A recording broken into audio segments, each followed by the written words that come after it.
জামালপুরের মাদারগঞ্জ উপজেলার প্রত্যন্ত গ্রাম তরতাপাড়ার প্রাকৃতিক গ্যাসের সন্ধান পেয়েছে Bangladesh petroleum exploration and production company limited Bapex. এখন পর্যন্ত কূপটি ২,৬০০ মিটার গভীর পর্যন্ত খনন করা হয়েছে।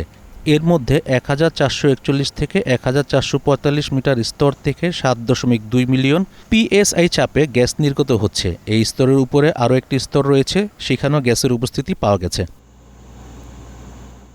বাপেক্স জানান, তরতাপাড়া গ্যাসের সম্ভাবনার প্রথম ধরা পড়ে ১৯৮০ সালে একটি সিসমিক জরিপে। এরপর ২০১৪-১৫ অর্থ বছরে পুনরায় সিসমিক ডেটা সংগ্রহ করা হয় এবং ২০১৫-১৬ অর্থ বছরে ক্লোজ গ্রিড সিসমিক সার্ভে করা হয়। সে তথ্য বিশ্লেষণের ভিত্তিতে ২০২৫ সালের ২৪শে জানুয়ারি জামালপুর ১ অনুসন্ধান কূপ খনন করে কার্যক্রম শুরু করে বাপেক্স।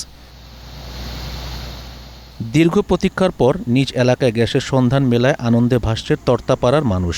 স্থানীয়রা জানান, এ প্রকল্প শুধু জাতীয় অর্থনীতিতে অবদান রাখবে না, বরং এই অঞ্চলে কর্মসংস্থানের নতুন দরজা খুলবে।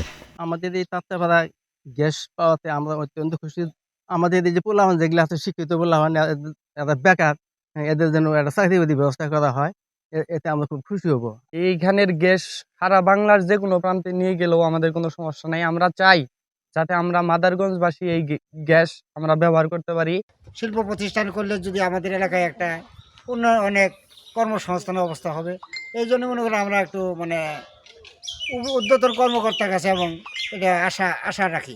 জামালপুর ১ অনুসন্ধান কূপ খনন প্রকল্পের প্রাথমিকভাবে গ্যাসের অনুসন্ধান পাওয়ার পর তা তিতাসের কাছে হস্তান্তর করা হয়েছে। তিতাস পাইপলাইন বসিয়ে তা সরবরাহ করবে। বাপেক্স আশাবাদী, প্রত্যাশিত হারে এই গ্যাস পাওয়া গেলে কূপটি থেকে প্রতিদিন প্রায় ১০ মিলিয়ন ঘনফুট গ্যাস উত্তোলন করা সম্ভব হবে। এই গ্যাস পাইপলাইনটা করবে হচ্ছে তিতাস গ্যাস। এখন ওনারা কবে করবে এটা তো আমরা তো বলতে পারতেছি না। এই কূপ জামালপুর অঞ্চলের জন্য একটি বড় প্রাকৃতিক সম্পদের উৎস হয়ে উঠতে পারে এবং দেশে প্রাকৃতিক জ্বালানি নিরাপত্তায় গুরুত্বপূর্ণ ভূমিকা রাখবে বলে আশাবাদী সংশ্লিষ্টরা। Iftekhar Mahmud, green news desk.